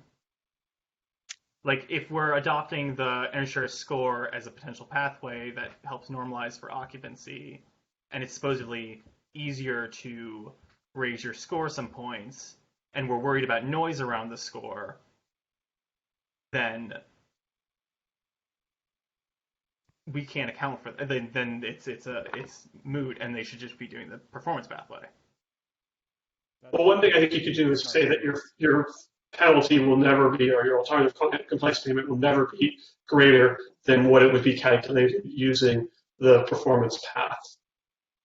So that, if you save 3% of your energy, you're never going to have to, that's 3% against a 20% goal, even if whether you started at 68 or something like that. Sure, but that's still a higher fine than the situation we have here. Because in that case, you're being reduced by your fine's being reduced by 15% of the base fine. In the case where we're looking at the standard target pathway, it's reduced by 50%. So you're going to pay more by using the performance pathway as the barometer for the fine. Yeah, now you're saying they wouldn't. I thought we were saying you arguing that there should be an increased sort of fine, an extra penalty if you increase your energy usage. But if we cap the fine at sort of what it would be if you don't do anything, then by definition there's not. I think it's fine to if someone increases their energy use by just a couple percent, then maybe just give them the standard fine. But if they did increase their energy use by more than that, then I think it's appropriate to increase their fine in proportion to that 20%. But definitely not like if you started at 68 and you end up at 66, you don't want to double their fine in that scenario, assuming that their standard was 70. I think there's some logic behind it. Yeah, I think these are all good points. I think we need to maybe take some of the input that's in the chat box and maybe think about some of the input and maybe re-listen to the recording and listen to the conversation and just kind of think through it, because I don't think we're going to sit here and be able to answer.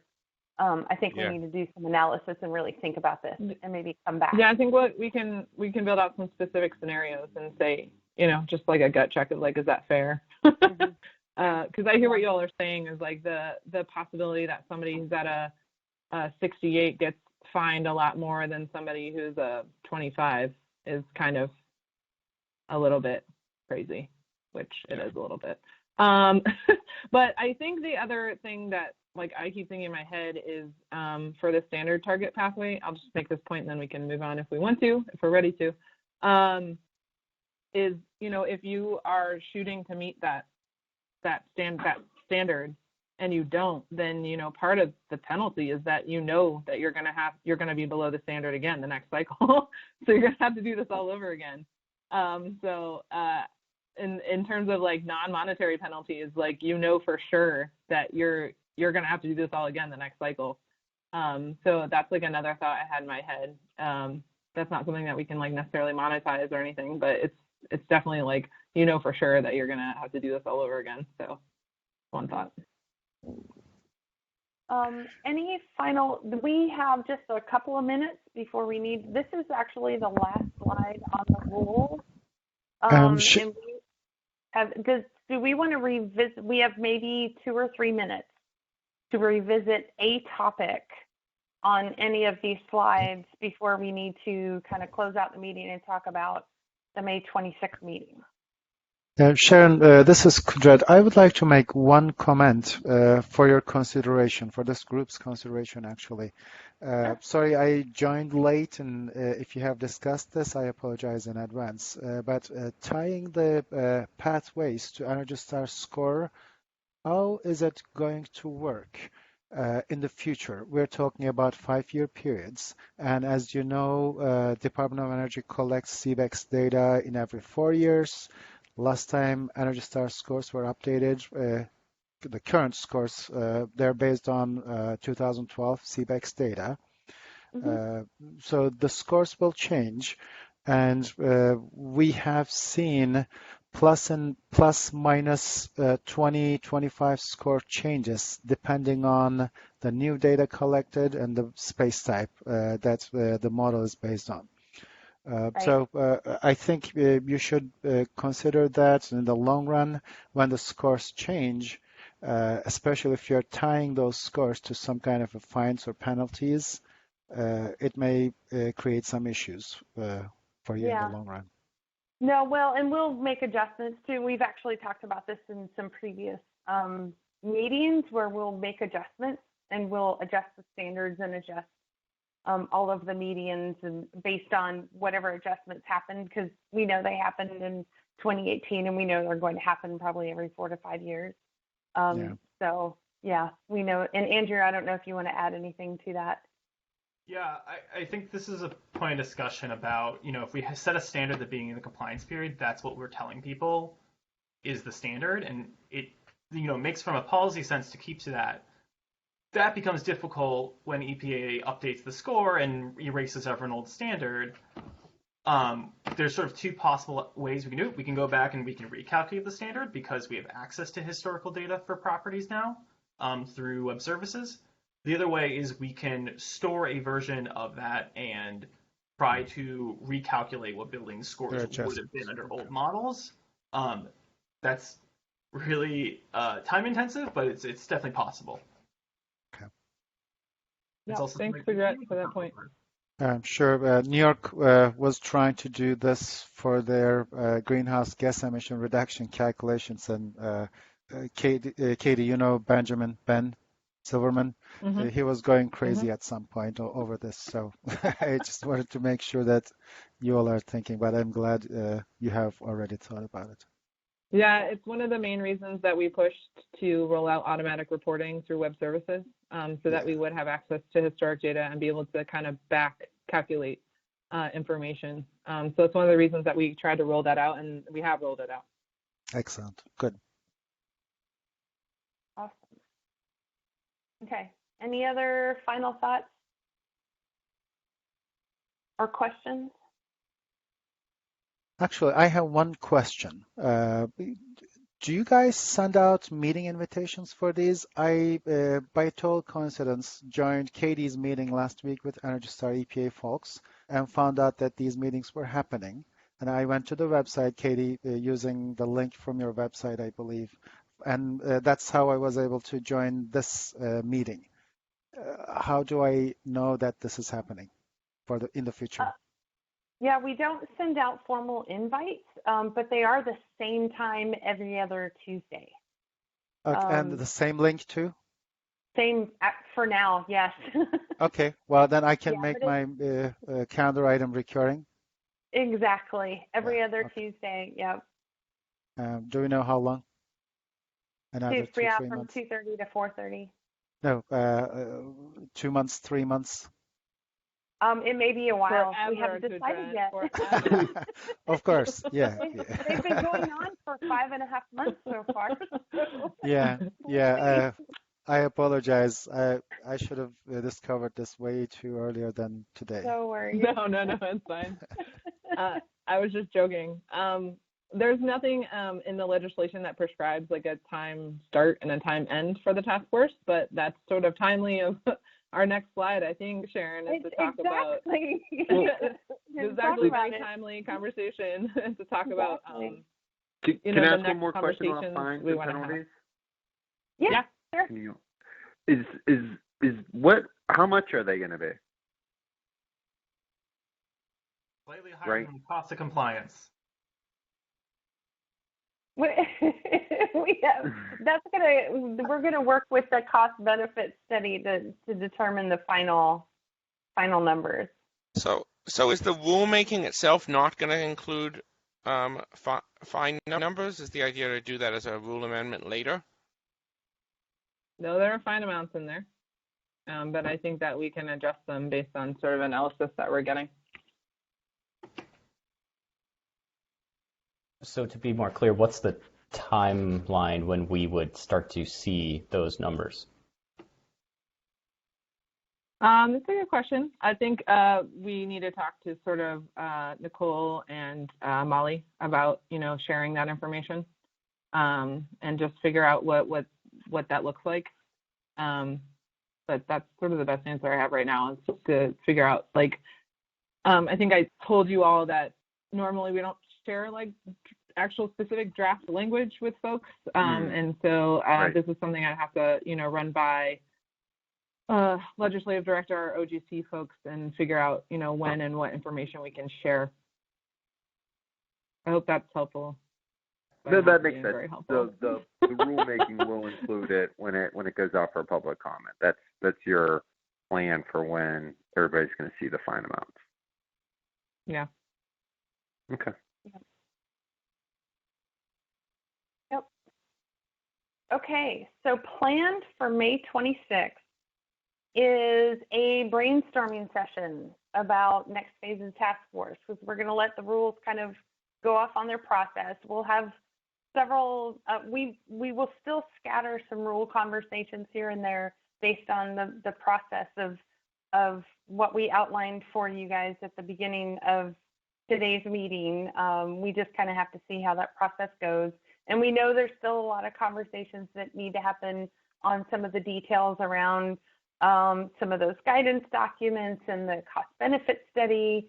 And we know there's still a lot of conversations. But at this point in time, we think it's kind of a good time to switch gears just a little bit for a little while to talk about some of the complementary programs, some of the support programs, some of the other things that go along with the BEPS program, and then we can just kind of intersperse those rules and guidance documents along the schedule as needed. So what we have planned for May 26th is a bigger brainstorming session. So we may be a little bit more interactive. It might be a little bit more fun, not quite so involved in the rules. And this is all about some of kind of the leading questions. We're still working on exactly how we're going to facilitate May 26th. But I think the biggest leading question is, for the task force members, how would you all like to be involved in developing the complementary programs and policies that go around BEPS? And maybe what are your concerns from your representative groups, the people that you represent on the task force? And how do we develop those programs and support them? And then we could talk about timing and duration of the meetings. Do we keep the same schedule that we've been on? That kind of thing. So those are some of the things that we're going to discuss. So if you want to be thinking about that over the next couple of weeks and then kind of bring some of those kind of ideas to the May 26th meeting, then we'll be facilitating some discussions on May 26th. Does anybody have any questions or thoughts about that?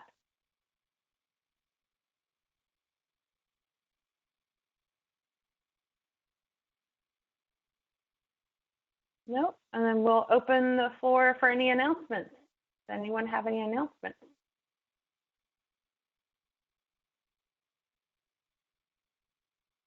One quick announcement, IMT is hiring a new city project manager, someone who will work with cities around the country on policies and programs, including working with DC on BEPS.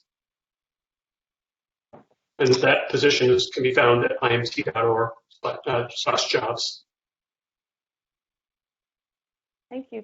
This is Patty again from DCSU, advertising our enhanced low-income incentives. And I do have some more information now available, as well as contact information. So I will send that out to the group after this.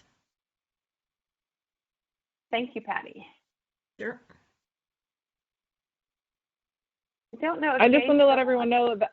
Go ahead. I just want to let everyone know that we just brought another member of the team on board. Basically, pretty much this week, we have a new member of our benchmarking team. Her name's Julia Fields, so you might start to get her to know her name and her face. She's going to be supporting Joanna on the benchmarking program. So we now have 7 people working on our program directly now. So yeah. Anyway, just wanted to let you all know if you start seeing a new name on any of our Help Center emails. She joined our team. I think she's on the phone right now, but yeah. I thought you were going to refer to that beauty sitting next to you, Katie. Everyone say hi to Grace. She woke up from her nap. I was hoping we could get everything fit in before she woke up from her nap, but that didn't happen. And I know DC Green Bank is now hiring for multiple positions. So if you want to go to dcgreenbank.org, they've got a listing for multiple positions. So you can check that out. I'll make sure I list them in the notes. And I just put the link in the chat box. Thank you.